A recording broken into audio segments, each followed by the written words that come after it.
This is the 9th installment, that's way too close, of this tillering course. I hope you're enjoying it. This video is for you. If you want to build a bow, you're in the right place. Playlist below in the description has all the videos to this course. So you can check that out if you'd like to, as well as other helpful links. Check out shatterproofarchery.com if you haven't yet. I'll give you some bow making gear. I'll give you some bowstrings. You know, just head over there if you want to support. Appreciate it. See you guys in the course.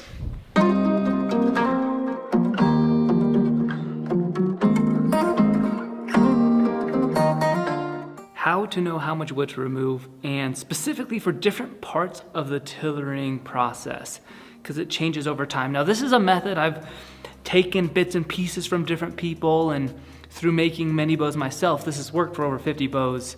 Bows just like these ones I'm showing you to build today for me. So here is how I know. Step 1 is floor tillering, or if you got a tillering tree, you could just skip the whole thing.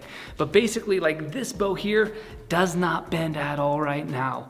And so we need to remove wood until it bends. This is where I might use a belt sander a little bit just to get it bending. And I want to use it on the floor, push it gently, but to bend the limb probably 3 to 6 inches, somewhere in there, and then it's floor tillered. And the main goal there isn't to make it perfect, but just to make sure it's even, not so just one part of the limb is bending, but it's even enough to start using a tillering stick or a tillering tree. Or you could just skip that whole process and throw it up on the tillering tree. From here, you could just do the same thing and ball it until you get to 5 or 6 inches, and then you can start tillering from there. But this first step is what I say, use a belt sander, just be aggressive with a scraper or something like that. You could even use a rasp just to get it down to bending to 4 to 6 inches, somewhere in there, and then we'll move on to the next step. Now that we've got the bow floor tillered or just on the tillering tree and we're bending 4 to 6 inches, we can start marking. I would grab that 6-inch scraper and find where the smallest gap is, and there may be no gap at all in part of the limb. Start marking there with a Sharpie.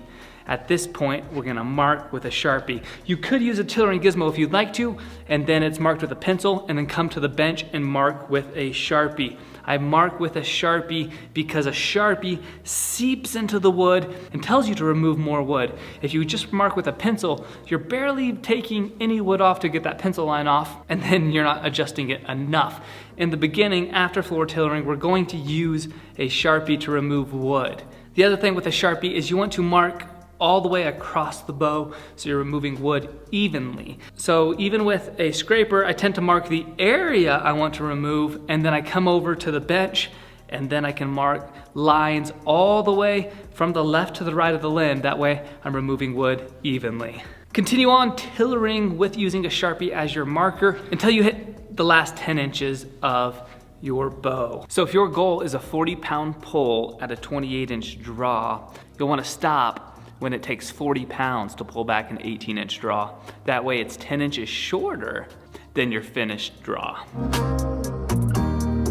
Let's go to a pencil to remove wood, because now we're fine-tuning it. Drop from a Sharpie to a pencil on those last 10 inches.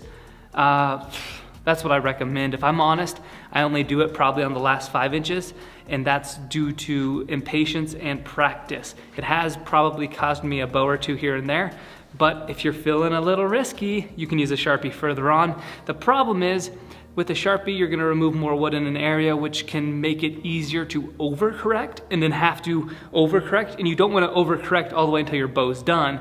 It would be nice to be 5 to 10 inches until your finished draw weight, and the tiller's perfect. So now I just gotta remove wood evenly. That's the way you wanna go, rather than overcorrecting back and forth. So my recommendation is when you get to the last 10 inches, then move down to a pencil, and you'll just be removing less wood. The more control you have, the better chance you're not gonna screw up the bow. But if your tiller's looking really good and you're halfway through tillering, I would continue personally with a Sharpie because the tiller already looks really good.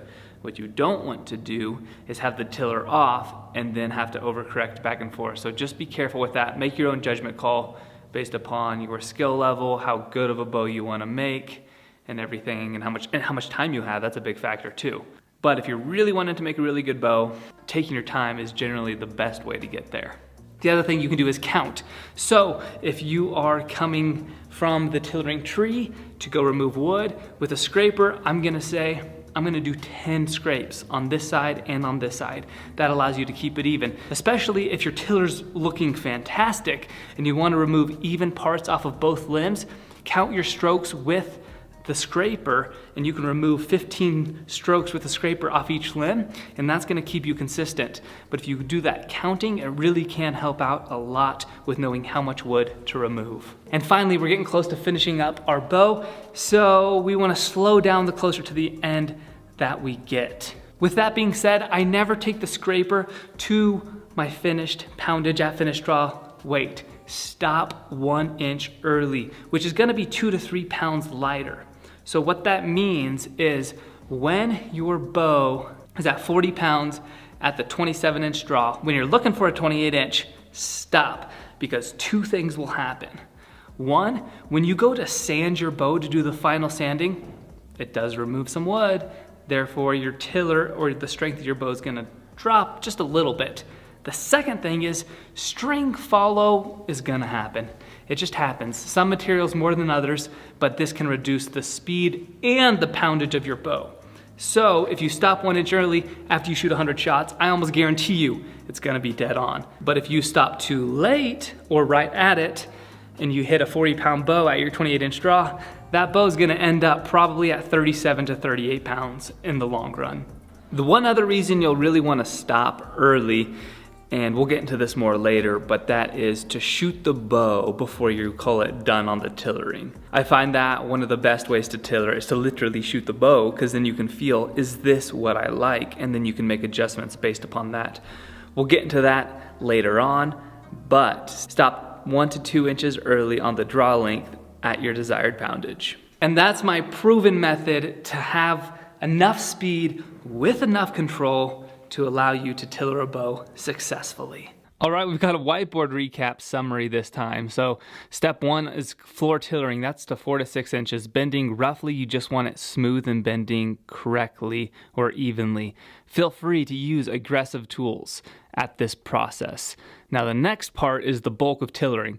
That is gonna go to barely bending. Then we're gonna take this very close to the finished. Remember, the last 5 or 10 inches, switch over from a Sharpie to a pencil so that you can have control. And then step 3, we're gonna stop 1 to 2 inches short at your desired draw weight. That way you give yourself time to shoot the bow, make sure it's what you like, to sand the bow, that way it's smooth, and for string follow or a little bit of set to occur. So that's how you know where and when to remove wood.